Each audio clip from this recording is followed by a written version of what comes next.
Welcome back to Ralph's house. Tell you what, we're still fighting the battle, but we're gaining on it. We're gaining on it. A little bit at a time.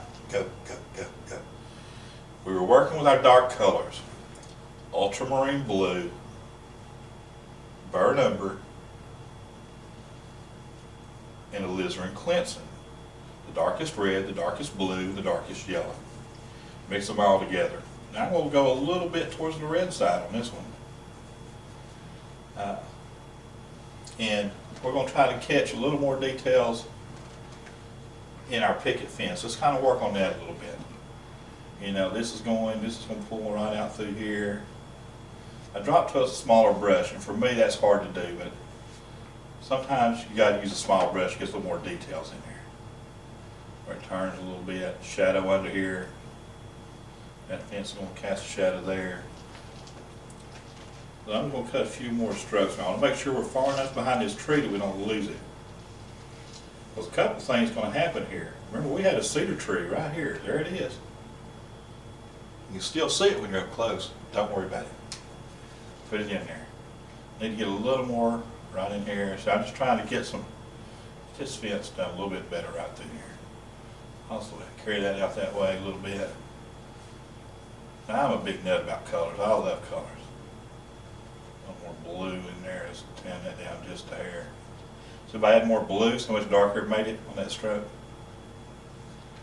So you push the colors the way you want to go. And the darker colors will be right next to that rock. See that? That's why that shadow come down here. Punch it right there, right behind that rock, where that light's really hit on that rock on the other side. So we're just going to cast that little dark shadow out there and punch it up. Push it up a little bit. Push it up. Right here. Now we know we got a rock right in here. There we go. There's our rock. There's our shadow. You gotta have these good shadows, because that's really going to make this thing jump up and bite you. Let's get that fence developed into shadows. Yeah, see that? Ooh, ooh. That like that light shining through that fence and that grass. We've added more dark in there. We really want that there. And then remember, it's grass. Push it up a little bit. Push your strokes up. I want it there, but I want to kind of lose it a little bit. And when I have this dark, I'm going to add a little bit of light to it. So I'm going to make, where the light's hitting on that fence, let's get a good light color where the sunlight's hitting on top of that fence. I still want to have my colors. I'm going to use that same color, the ultramarine blue, the alizarin crimson, the burnt umber mixed together, put some white in it where that light's hitting on top of that fence. And we're not worried about it being perfectly even. Guess what? A split rail fence isn't. It's got contour. It moves a little bit. And that's a little bit purple, but guess what? We'll take care of that.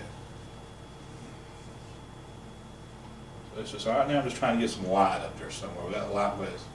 So it might be wider where the fence is odd, and so I push down on the brush. And again, dry brush, pull the edge of that brush. Is that starting to look like a fence back there, Michael? Mm-hmm. This one's coming across here, top of that fence. Yeah, so I'm going to hit right in there and very little into here because the way that one's turned. You're building your fence, know where it's going. This one's going to hit right up here and carry right on across here, see? Carry right in here. It'll hit strong from there. Strong from here, pull it back. A little bit on top of that one. Right where that catches. Oh man, we made it jump out. And let's see what all we got here. How's that color work this other? That's going to give us some strokes. Go ahead and cut it in. Oh, that dark. I want to have some strokes in here to play with. We can change the colors. We're going to change the colors in a little bit. Let's see where that. There's our darks. I want to go between the darks, like the lights hitting between that fence rail. See. I want that light shining through there between there's my dark, there's my light. And all we're trying to do is achieve lights and darks. We'll work on the colors a little bit. I want that light coming through that fence, casting that shadow on that ground. carry a little bit over into here. Push it up for grass. A bit more right in here. Push it up for grass. And let's get a little bit lighter color. More of a wood color. Used to burn over and all that white. And that's going to give us more of a like a wood color up here.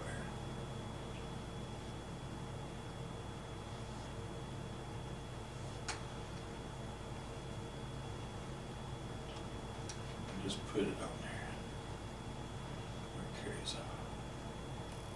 There's that wide place on the board. So we're just making fence. That's all we're doing. That's still not as light as I want it to be, so I'm going to add a little more. I want to catch some light on here. Oh yeah. Shocking. I call it shocking.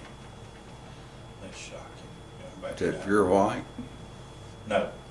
No, it's not pure white. It is white with a, I put a lot more white into the burnt umber because I wanted to get that right there. So that's what I want, that effect right there.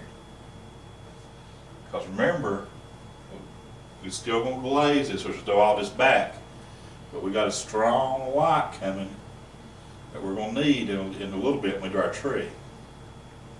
Remember, you got to have your darks, you got to have your lights to have your strong darks, you got to have your. Okay. I'll tell you what, our fence is developing. A couple more quick little strokes here, and we're going to see what we can do here. There we go. Tell you what, y'all come.